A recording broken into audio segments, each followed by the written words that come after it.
Ladies and gentlemen, welcome again to another episode of Cage Talk. Today I have former UFC fighter Leo the Lion Kuntz. How you doing, buddy? I'm doing good. Thanks, Alex. How are you?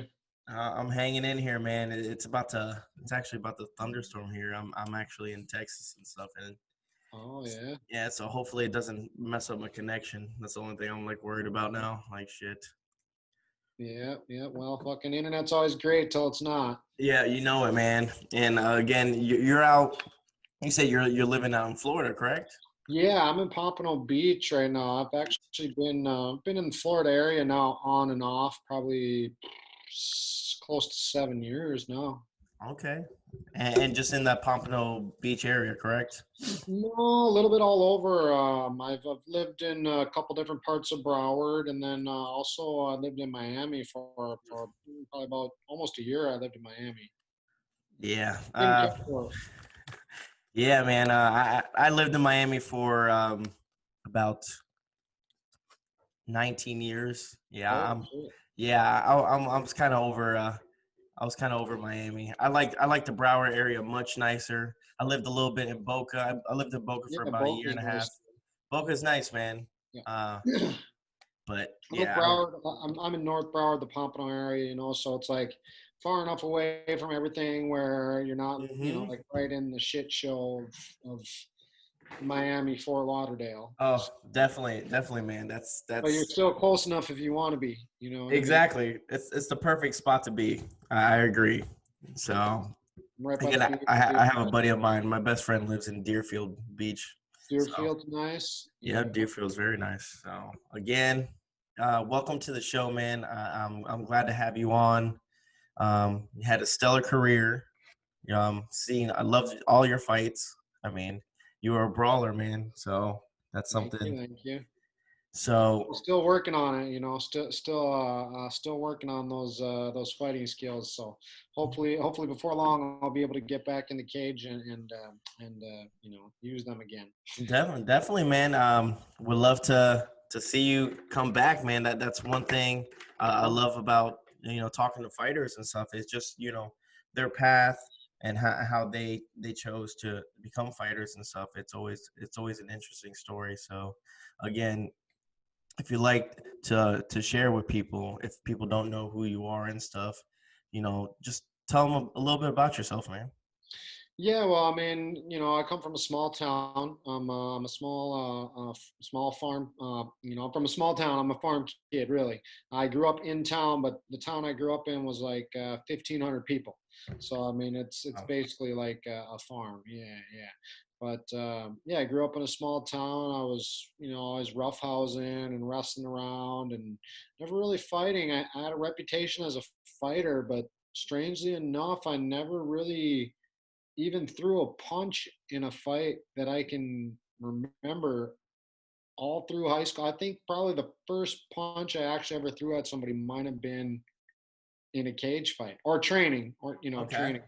Yeah, I had a couple boxing matches. I was in Taekwondo, not seriously, but I was in Taekwondo when I was younger as well too. So, but yeah, I don't know. I always had a reputation as a fighter in the area I grew up in, and I think it was because I just didn't really, I wasn't really about yelling around and screaming around. You know what I mean? Like Definitely. I when agree. somebody wanted to fight, it was, Let's someone wanted to go. fight out. Yeah, Yep. I was ready to fight. We weren't going to scream. And, we were either going to fight or we were going to shake hands and you know, party the rest of the night. So. Definitely, man. And again, like you're saying, what was your first mixed martial arts practice? What was the first thing you said? It was Taekwondo is what you got into first at first? Actually, excuse me. Actually, no, I was, well, I wrestled all through. I started wrestling when I was in kindergarten. Wow. Yeah. Actually, I didn't even know what was going on for my first wrestling match. My dad, the wrestling coach, just told my dad to bring me in Mhm. to a wrestling match, and I didn't even know what the hell was going on. All of a sudden, I just showed up and like, I had like sneakers on, and like, yeah, Nice, man. no headgear and all that type of stuff. Yeah. So it was. you know how it is, little kids wrestling. But Definitely. I mean, my son does it all the time with me, especially yeah, now. yeah, things were pretty good. I went on. Actually, the first guy I ever lost to it was at that tournament that I was brought to. It was the only guy I lost to. Really? We, yeah, yeah. We were the same age, and we ended up competing against each other for both our junior and senior state championships Look at that. in wrestling. Yeah, yeah. So he was actually the first guy and the last guy to ever beat me in like just competitive wrestling matches. I went on to wrestle. I wrestled for 1 year in college, but I never even actually competed. I got Okay. injured. Yeah, I got injured before the season started, Hmm. and then while I was recovering right at the end of the season, it was season-ending injury. And then when I was recovering right at the end of the season, I was still in the wrestling room, and I started seeing MMA guys showing Hmm. up after the wrestling practices, and I was like, man, this looks like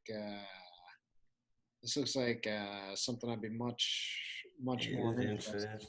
in. Yeah, and that's how I got started in my MMA career, actually. And from there, I picked up a couple fights. My first two fights, I was told that they were pro fights, but they were actually like smoker tournaments. We were getting paid, but Yep. there even was, I don't know how he managed to get a medical. There was medical there too, and it was at the Armory, the National Guard Armory. Wow. The Yeah, yeah, Cool, man. it was a fucking smokers tournament. It's funny though, because I asked a couple fighters and stuff. I'm like, how? What was your like, your amateur, especially back in the day? Like, what was your amateur record? And they're like, I don't fucking know. Like, there were so many fights that were like recorded and some that weren't, and they're like, we don't even know. It's pretty crazy. Like, you wouldn't know your own record, but it's just some people just would love to fight, and like any chance they would get to fight, they would fight. So Yeah, it's not like it is now. Now there's yeah. amateur cards, and Mm-hmm. all the states that allow them. Really, North Dakota doesn't allow amateur MMA competition. Uh, so you have to go out of state if you wanna compete in MMA Compete. at the amateur level. But I mean, just to be honest, a lot of the pro competition there is kind of like amateur Hmm. competition in bigger, more populated areas. Not all of it, of course. There's some tough dudes up there, Yeah. but for the most part, it's just not a lot of people, and especially that are not a lot of gyms. And there's not a lot of places to compete. Definitely. So it's harder. Yeah, it's harder. It Gotcha. just doesn't have the. And what was your first mix, like the what was I gonna say? What's the company? What was the first organization I you? can't even remember. Just some little small, like some dudes are basically putting fights on out of their garage. Hmm. Those are It always was, great. yeah, I can't even remember the name of the promotion that I fought for, but there was a couple. Um, there was fought for a couple shows that had nice runs in the North Dakota area. Okay. Um, yeah, yeah. Impact Fighting Championship was one of them. They had a real good run. Never made any money though. Like the guy that put the show on just loved doing it, and he loved putting on a good show. And he was at least like hoping to break even. A lot of times he wouldn't even break even on the shows just because. Really? Yeah, the Wow. venue there is the venue in Bismarck, which is the capital of North Dakota. There's not a real good venue for it Okay. because if you want to have at least something that holds 1,000 people or more, it's going to be there's not many venues like that there, so they're Gotcha. pretty expensive. And yeah, so he didn't do too well on the profit side of things, but the shows he put on were awesome. And There you go. the belts that he gave away too, like fucking serious Really? belts. Yeah, yeah. Not like look better than a lot of the boxing, even like the WBC belts. Really? Oh yeah, Look yeah. at I think that. think the ones he had, I think they're about $1,000 a piece. Shit. Yeah, So yeah. very Nice, yeah. nice belts. Like looks like something. you know, something you'd walk around with at one of these big promotions. Definitely. So that when did UFC pick you up? When did they start noticing, your skill and stuff like that? Well, I was on Ultimate Fighter. I was on season 16 of Ultimate Fighter. I didn't do well there, but that was it was another, it was a real short notice thing. That's one thing I haven't had, really of much time in my career where I've been able to actually like train full time. Like there's been stints and spurts where I've been able to stay in the gym like 4 months at a time, something like that. But I've never had, early in my career, I had more help when I was still fighting around North Dakota. But when I got my first fight in the UFC, I was allowed to have sponsors, but the second fight they just started the Reebok The deal. Reebok thing. Yeah, yeah. So that cut into any potential sponsors that I was gonna end up getting, which I was talking to a few of them, but it's hard to get a sponsor when you can't wear their logo on your gear. Yeah. Well, I, that was just a. I just don't see the positive in that, man. I just felt like once they went to Reebok and stuff, I just feel like I don't know. It just sucked, in my opinion. How did you feel about that? Sucked for the fighters for sure, because UFC ain't exactly paying us like we're paying guys like they're in the NFL. You know what I mean? Or even like they're in women's professional, the WNBA. Definitely. You know what I mean? The third string WNBAers get more than, make a better salary than a lot of the guys on the roster, especially when you're first getting on the roster. Yeah, definitely. That's crazy. Yeah. Again, it sucks, especially like that. I mean, I remember when that Reebok deal hit. It was weird because again, you used to see all these fighters coming in with their own stuff, and now it was so limited. It was so limited. Everything was just Reebok, Reebok, Reebok, and it sucked. Like some of the guys that were in there for, that been in there for a long time, not bad deal for them. They're making 10, 15 grand to fight, extra on top of their pay. But, when you first get in, I think if I remember right, I can't remember exactly what it was, but it was not very much, like Mm, not over, not over 2,500 for the first fight. And then they pay you per fight, for how many fights you have in. definitely. So Now, how was working? Again, I had several fighters on, and they almost kind of all went the same direction with being in the Ultimate Fighter, which was it's supposed to be reality TV, but it really wasn't reality TV. How did you how'd you deal with being in the house and training and being on that show, man? it was a good experience, but I mean, it was a little weird with the season I was on, how they, did the eliminations to get into the house, so I ended up fighting. That was season 16 was the Shane Carwin, Roy Nelson, right? Yes, Yes. yeah, Yeah. yeah, yeah. Hmm. So, in order to get into the house, they had me and Sam Alvey ended up fighting each other for, to get into the house, and we both, at that time, had by far the best records of any of the fighters in that were, contestants of the 16 guys. We were, by far, we had the best records. And then they ended up having us fight each other the And first round to get kills into it. the house. And I was coming on for like, a couple of weeks notice. My manager called me up, was like, "Hey, we got one spot for you on the Ultimate Fighter. Can you make it?" I'm like, "Yeah, I'll make it." I was not training at the time, so it's kind of one of those things. Just do what you have to do. Ended up getting flash KO'd by Sam Alvey in the first couple minutes of the fight. I mean, I was on the way back up when the ref was like, already breaking it up. I actually thought I slipped. Like I didn't Oh, even really? realize. Yeah, I didn't even realize I was out. When I watched the tape, I was like, "Oh yeah, I was out. I was out." I mean, those things happen so quickly. I mean, it's so nuts, and then you see it on It on. was like it was just for a split second though, you know what I mean? But after watching the tape, I was like, "Damn, yeah, he hit me," because basically he hit me pretty fucking hard. He got me good, and I was with it when the ref pulled me off of him Mm-hmm. though, and because I was coming up, was just coming up off the ground, grabbing onto a leg. I was like, holy shit, Mm-hmm. thought I fucking slept. No, he fucking smoked me. I mean, again, everyone has their off That's days, a man. fight game. Yeah. Yeah, it's a fight game, and it happens like that. I mean, so if you're in it, you're in it, and then sometimes some days you're just not feeling it. But again, at the same time, after that, what led you after the Ultimate Fighter? You had two other fights in the UFC, correct?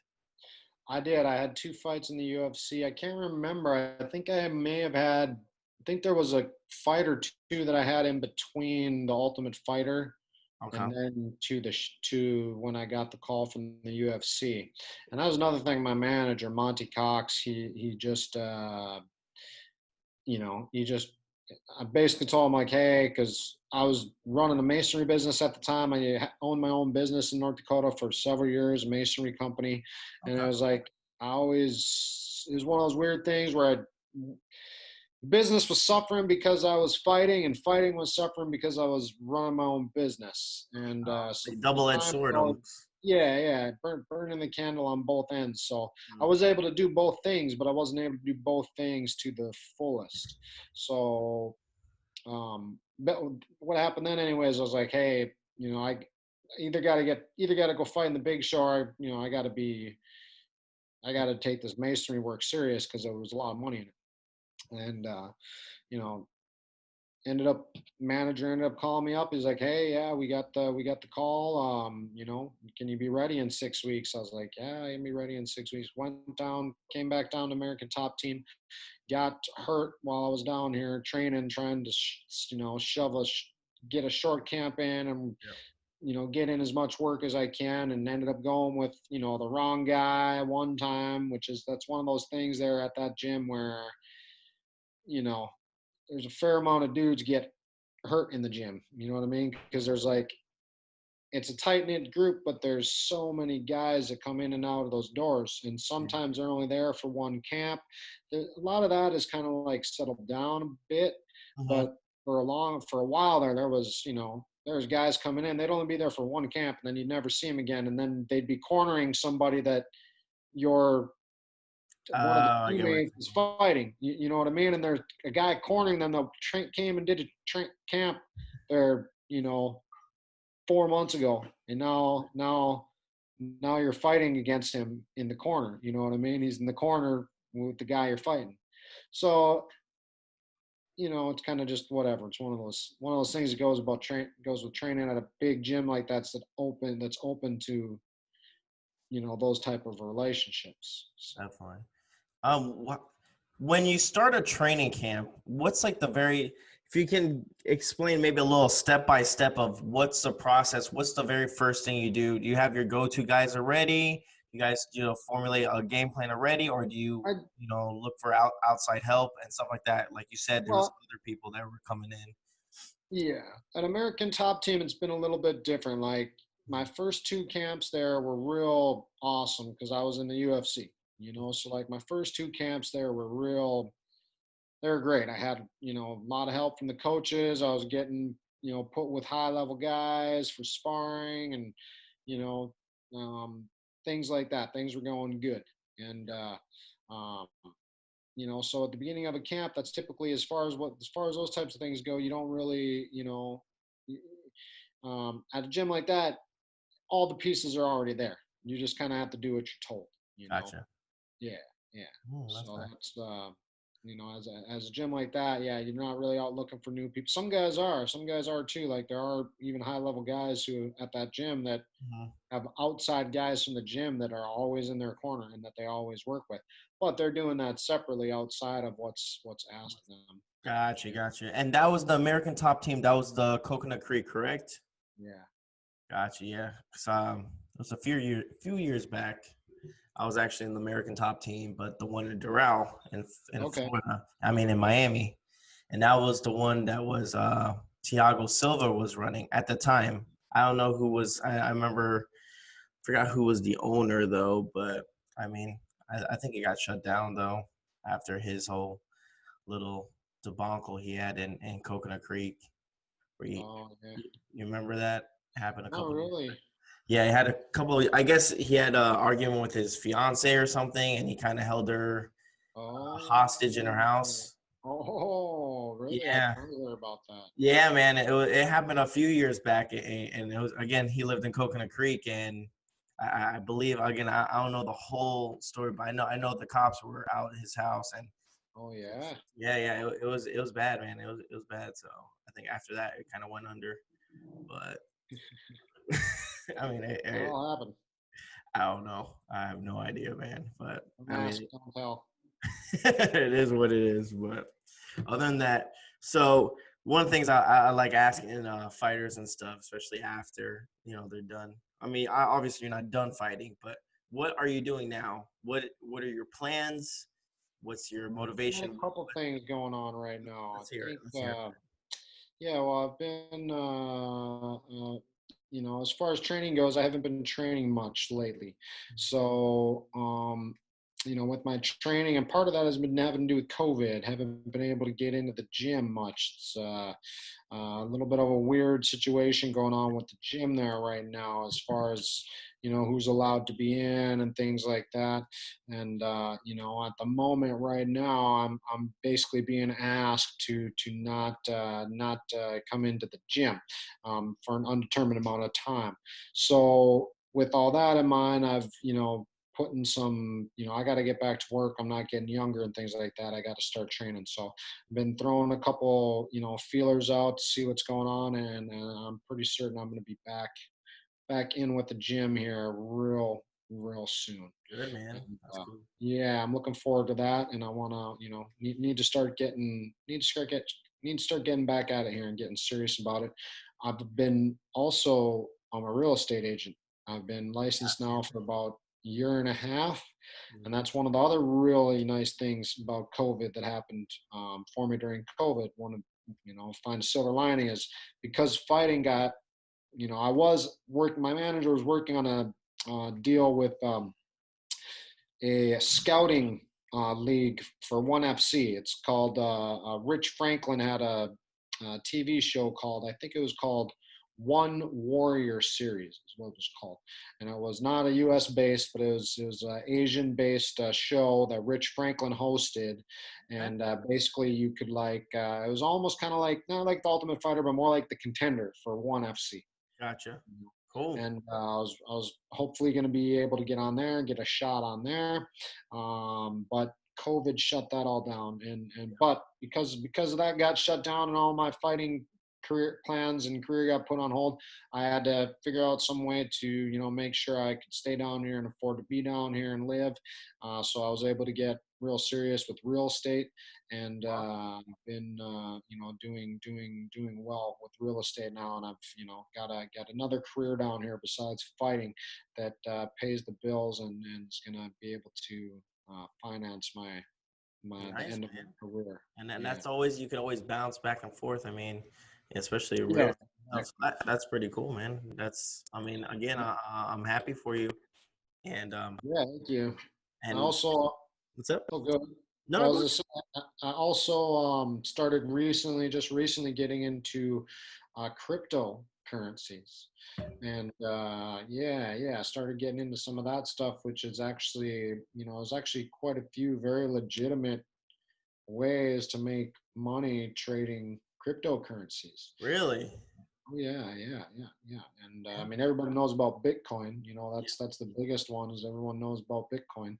Mm-hmm. But there's lots of other altcoins out there that are doing well. And I mean, the trading for cryptocurrencies goes on around the clock. It's not, and you don't have to be like a stockbroker or nothing like that. You just go buy an app and you can Uh-huh. go start buying yourself some cryptocurrency, and it's there's tons of good things that I like about cryptocurrency, and I'm actually in the process of being sponsored by a Look at cryptocurrency as that. well.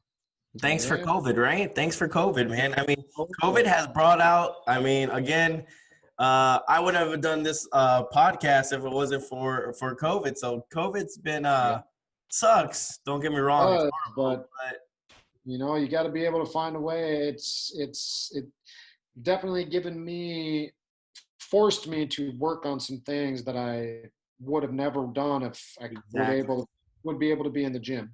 And exactly. it's so That again, yep, you're right. And I definitely thank you for reminding me about the gym. I have to cancel my 24-hour fitness. I was meaning to do that.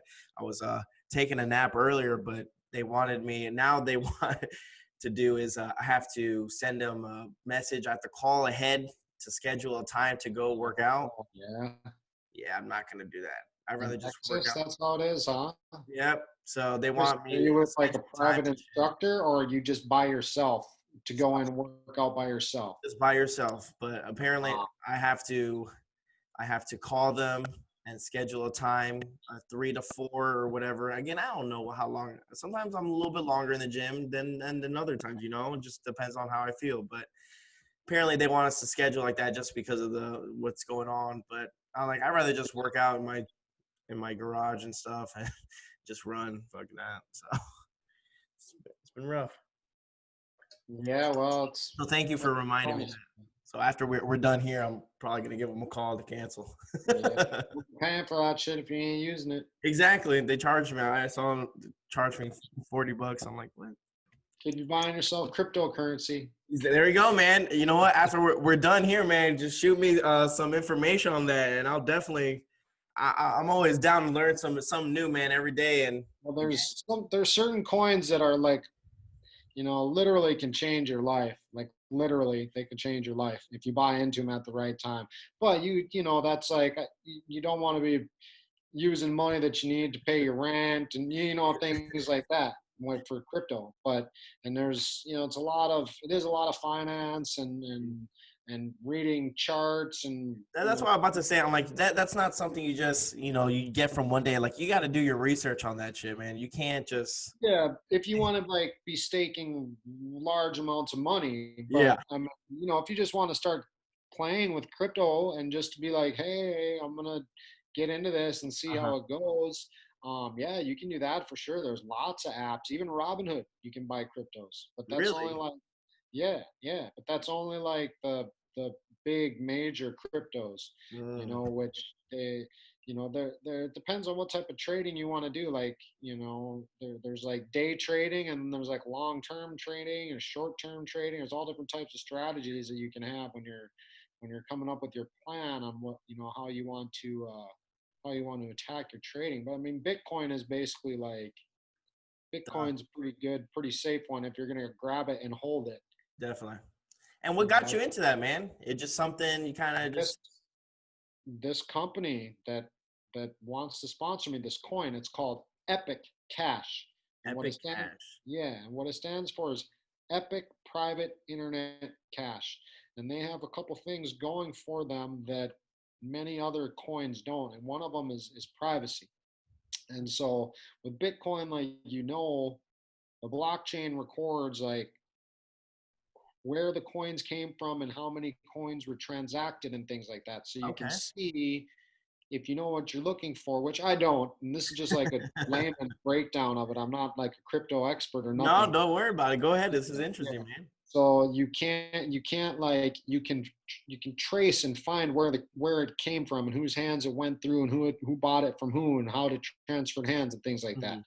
With Epic Private Internet Cache, you cannot. That's one of the biggest. Oh, Yeah, that's one of the big. They're called privacy coins, and there's I not a get what you're whole saying. lot of. Yeah, they're called privacy coins, and this privacy coin I learned about a year ago when I met one of the guys who was working on the blockchain randomly at the Fighters Choice MMA Awards, Shit. which, yeah, Adam Hunter's had me on the show a couple times. I'd call him, like, hey, buddy, like, you know what I mean? Not like we call each other ever or anything like that, but every once in a while, hit me up on Instagram or some things like that. We'll communicate every once in a while. You know what I mean? Mhm. Um, but I was at Adam gave me a ticket to the show, That's because he was good. hosting it. Hmm. So I ended up going there, and I randomly met this guy while he was working on crypto while we were at the bar, and I can't remember how the conversation started, but it's really interesting though, especially if you have,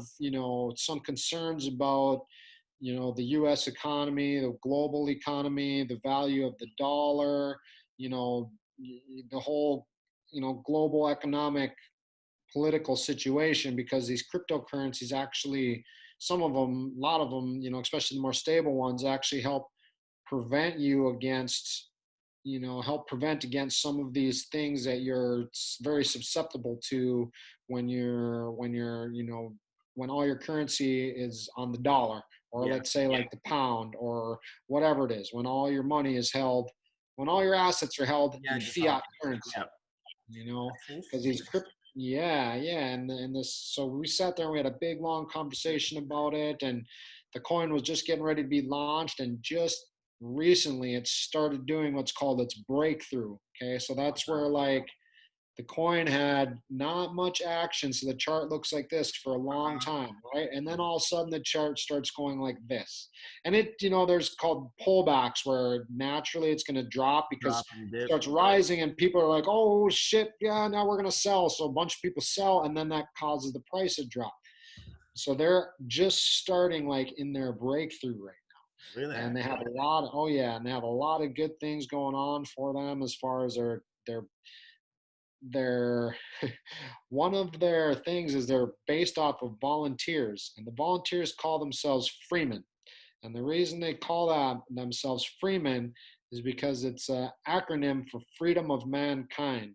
And what they're part of what they're trying to do is to help the everyday person reach economic and financial freedom, to where you don't need to be worried about what happens to the Struggling or government anything that like you're that. living in, what happens to the economy of the country you're living in, Hmm. because it's all, when you have the value in the cryptocurrency, that hedges against all these outside factors, Gotcha. and the value of the dollar doesn't change how much the cryptocurrency is worth, because most cryptocurrencies are now, they're sold in pairs against Bitcoin, which is the Ah, leading cryptocurrency. All gotcha. right. So the value, and these currencies, their values change on different currencies, because different currencies have different values. Like the pound is worth more than the dollar right now. This is like fucking like math, like 101. Man, this is like intense right here, man. You Yeah, look like you're all into it, man. It's awesome. getting into it. I'm not by any means knowledgeable or expert. I'm just like a very, very beginner. But this coin, Epic Cash, Mhm. that's sponsoring me, is, opened my eyes to a lot of this type of stuff. And this is one of those coins that potentially could be a life-changing coin. Like, it's, as of, at the highest it ever was, it's been out for about a year, and at the highest it ever was from the Genesis coin. The Genesis Mhm. coin is the first coin that ever sold. The price from the Genesis coin to the price to the highest that it ever sold for Mhm. was over a 4,000% return on investment, which basically means if you'd have had $1 of Epic at this point, it would be worth $400. Wow. Jeez. Yeah, and that's like a small breakthrough. Yeah, that's That's not nothing like, crazy. That's for not like Bitcoin it looked like this, and Bitcoin like went up to here. Bitcoin's worth like $12,000 for one coin. one little coin, man. Imagine. One one magic internet money is worth $12,000 right now. Real close. I think it's just under that. It's trying to 12,000 is like, it's where its peak is, where, like, it's trying to get through that. If it gets through that, then everyone's like, oh So yeah, we're going. once it peaks and stuff, that's where people are trying to sell it. That's where they're trying to get rid of it real quick. Yeah, because as the price goes up, because people are investing too, and there's, like, they do different types of trading. Some of the types of trading is like short term, so they'll see drops in the price, and they'll buy at that low price, and then when it gets certain amount of certain up high enough, just so they've made they're a short term trader. Then they'll go off and sell it for something else and buy another coin They that keep they. going. It's almost like a cycle. Got Yeah, and they'll go buy another coin with that Bitcoin, because that's called a trading pair. There would be, because most coins trade to Bitcoin. Almost all of them trade to Bitcoin, Hmm. with Bitcoin. So you can take your Bitcoin, and that's all you need to buy another coin. You don't need to turn it into a dollar Nothing like that. yeah, you don't need to turn it into any type of fiat government issued currency. You can just take that Bitcoin and trade it with somebody for another coin. And Look all at this happens look at that, online. man. That's that's intense. Wow. That Yeah. that was a mind blowing, man. I just I gotta again once we get off of this, you gotta send me a couple of links and stuff so I can. Yeah, it's so easy, and you can at least just get started, like, with $100, and then, because it's Corona season, a lot of guys are everyone's stuck at home. You can't do shit. You Yep. can study some cryptocurrency, and Try to make some money. try to make some money. And it's a little bit kind of like it is, depending on how you invest, Like stocks depending on how almost, you trade. It is the right? same principles to reading charts and Mm-hmm. trying to figure out the direction of the market. The exact same things are used and strategies are used for crypto. But certain crypto tends to be more volatile. So there's more changes in the market. And so there's actually big opportunities if you can predict when the market going to drop, and how and when and how high it's going to go up, which nobody can predict that with 100% certainty. Of But course. there's patterns on these charts, and there's a lot of technical analysis that you can do to try to guess, because based on a free market. It's based Mhm. on people selling it and people buying it. So that's Definitely. what affects the price, and what price they buy it for and what price they sell it for, that affects the Affects market everything. value. Yep. So very similar to stocks and things Mm. like that. Interesting, man. That's thank you for that little insight, man. That's something again I would have never thought of doing, Yeah, but there's it a sounds couple of really easy interesting. apps. Yeah, there's a couple apps that you can get started with, that you can be like, you can buy your first Bitcoin tonight yet. And well, maybe not the whole Bitcoin, because one Bitcoin is like $11,000. So I don't know if you want to like Oh man, just jump I'm in in. my garage right now. I can't do that. Yeah, I don't know if you want to just jump in like that, but you could definitely buy a part of a Bitcoin, very small part of the Bitcoin.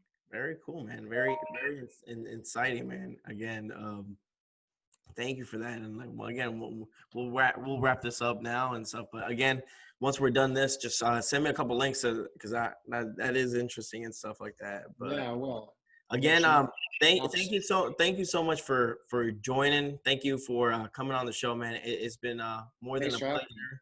pleasure, and you're always welcome, man. And maybe you know what. Maybe when you hit the jackpot, when it skyrockets, maybe I'll get you back on the show and you can talk about how much you made and this and that. Bling, bling, baby. You're probably like, no, forget it. I don't even want to be on I'll the have show. a bunch of I'll have a bunch of girls standing behind me. Yeah, you'll Maybe Conor McGregor and Dylan Dennis on the other side. be like, that's it. So again, I want to say thank you again for coming on, man. I do appreciate it, and good luck with all your future activities. Hopefully, we'll see you back in the ring, man. Whether You it's will. UFC or ONE FC, anything. It Definitely. might just be at fucking someone's garage. There we go, man. It'll be somewhere though. I mean, it'll be a pro fight for sure. But might just be a local show around here. I just got to get back. Just gotta. It's got to start, not like the stocks. You know what I mean? I've been on a pullback. I haven't been active right now, so There we go, I man. gotta I gotta start going uphill like this. So I gotta get a fight and gotta kick the guy's fucking ass, and things are gonna be gravy from there. Perfect, man. And again, thank you so much, and have a good one, man. It's been an honor, brother. You too, Alex. Have a good one.